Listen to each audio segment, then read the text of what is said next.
We're week 8 of the 2022 NFL season. We've already had one NFL head coaching firing, Matt Rule of the Panthers.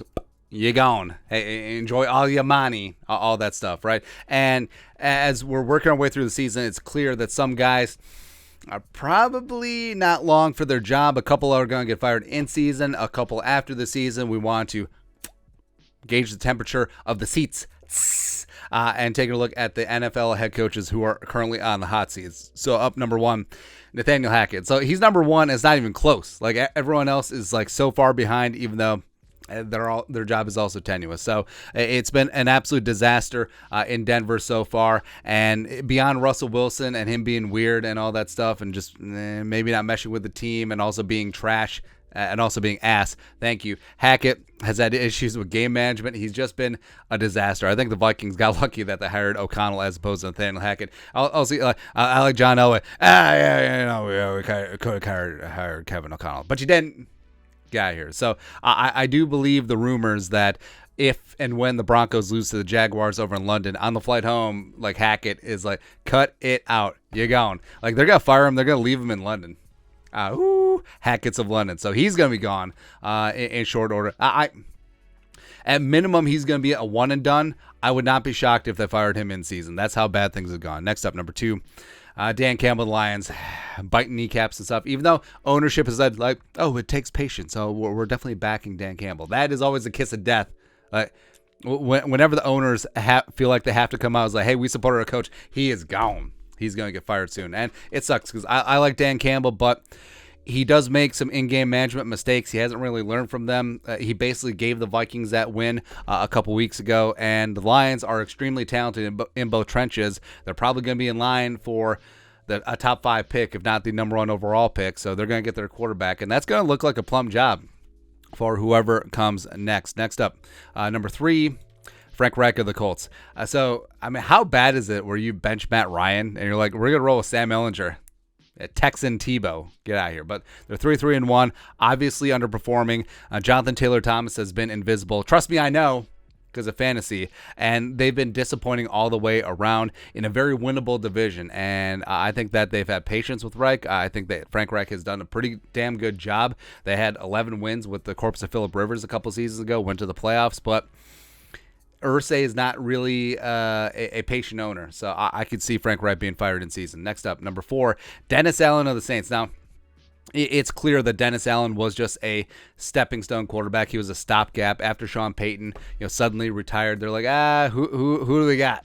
Who's around? Dennis Allen, all right, used to be head coach of the Raiders for like 2 seconds before he got fired, but it's been a disaster so far for the Saints. They're 2-5, and I don't see it getting any better. Like they've had a bunch of injuries, and they have a lot of aged veterans. I wouldn't be shocked if they're sellers at the deadline. I mean, what team wouldn't want Cameron Jordan? Like, if you're the Eagles, would you make a move for Cameron Jordan right now? Ooh, gross. That would be absolutely gross. But yeah, I think the Saints are going to be moving on. I don't think Sean Payton comes back. I think that if he does come back, he's taking another job besides New Orleans because, that roster is just booty. And also our guy, Kevin Stefanski. This sucks, but it is what it is. He's in year 3. The ownership is not conducive for patience. And even though Stefanski, double-digit wins 2 years ago, 2020, went to the playoffs, won a playoff game when he was on the couch, by the way. And this could really go sideways on them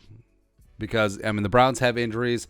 Kareem Hunt wants to be traded, and it just really isn't clicking. And you could blame, hey, they got Jabroni Brisket at quarterback, but it's beyond that. I think a lot of it is some of it's motivation, some of it's game management, and I do think Stefanski could be fired, like possibly even before Deshaun Watson returns later on in the season. And lastly, number 6, coach to be fired in season, Cliff Kingsbury. So this thing could certainly go sideways in the Cardinals. Now, they do get a boost with Nuke Hopkins back in the lineup.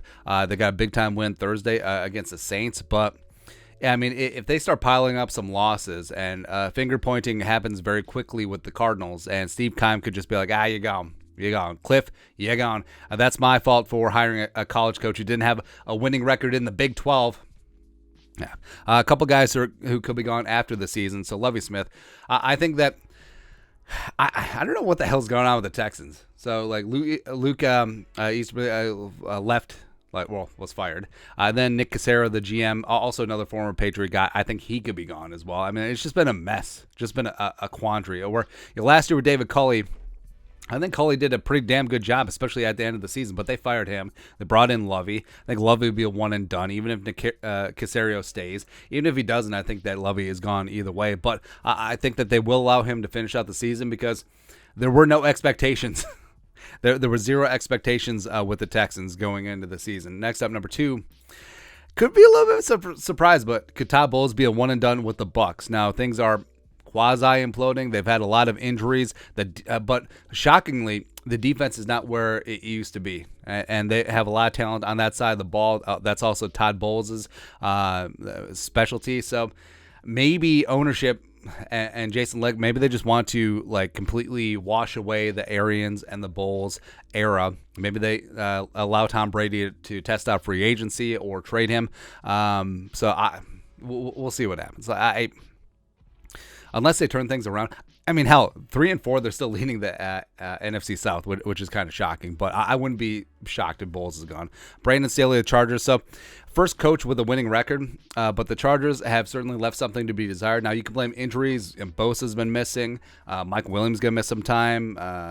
Keenan Allen's been missing time. Rashawn Slater's obviously out. But, I mean, the Chargers were a lot of people's like dark horse to win the AFC, but it hasn't come together. Staley has had some time to get that defense to where it once belonged. Now, they're decent, but I don't know. They could still get lost in the wash in the AFC, and also he still has to pay for that Week 18 decision to basically try and go for the win, and then the Raiders were just like, all right, well, I guess we'll win. Well, I guess we'll just go to the playoffs as opposed to just tying. Yeah, all that stuff. Lastly, number 4, Ron Rivera, the Commies. Now, they did get a big-time win against the Greasy Grime and Green Bay Packers, yes, but I think that Washington, it's a mess of Washington, and that's evergreen comment. So I think Dan Snyder could be forced to sell the team. I think that Rivera could be lost in the wash. And even though Ron Rivera is a good man and I think overall a solid coach, he hasn't really gotten them to where this team needs to be. And I think that he could be let go at the end of the season. And then you want to get nuts? Well, let's get nuts. A couple never say nevers, because I mean, the rest of the season could certainly get wonky, right? And now we'll start with Tomlin. So I pointed out that the Steelers maybe could move on from Tomlin at the end of the season, and a lot of people said, well, the Steelers they've had 3 head coaches ever since Chuck Noll took over back in the frickin' 60s or whatever, right? Or the 70s, doesn't matter. I fully understand that, but if you ever wanted to move on from Tomlin, now would be the time to do it. You have his first losing season, and you could completely start clean. Get rid of Kevin Colbert. Well, he's gone anyway, but bring in a new regime, new GM, new head coach, just completely wash the slate clean, maybe even get rid of Kenny Pickett. You could do that, or you could even look into trading Tomlin. I mean, I'm sure a lot of teams out there will give up significant draft capital to secure the services of Mike frickin' Tomlin. Like, he's still one of the best coaches in the National Football League. Dealt a bad hand this year. They're just riding it up, whatever. Number 2, so Belichick.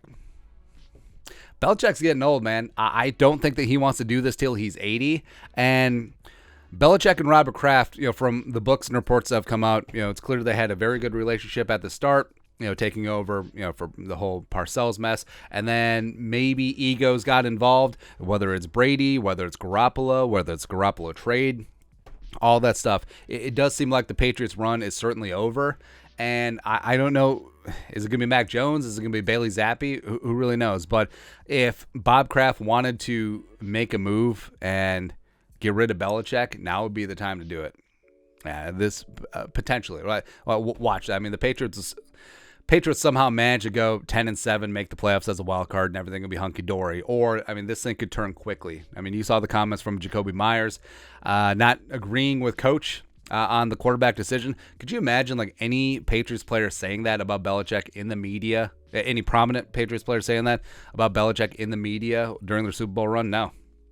No. It's possible that Belichick has lost the locker room. It's possible that he's lost his edge.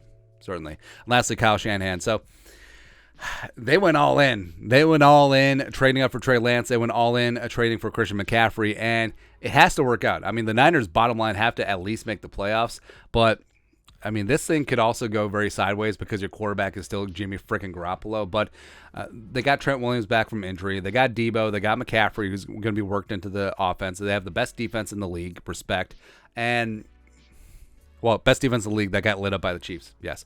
But, I mean, I understand that Kyle Shanahan and John Lynch are tied at the hip, but say the Niners like float in a 6-11 season, right? I mean, what happens? I mean, does John Lynch throw Kyle Shanahan overboard to save his own skin? It's possible. I mean, it's possible. Again, it's unlikely, but never say never. There's always a shocking, surprising firing at the end of every season. But that's it.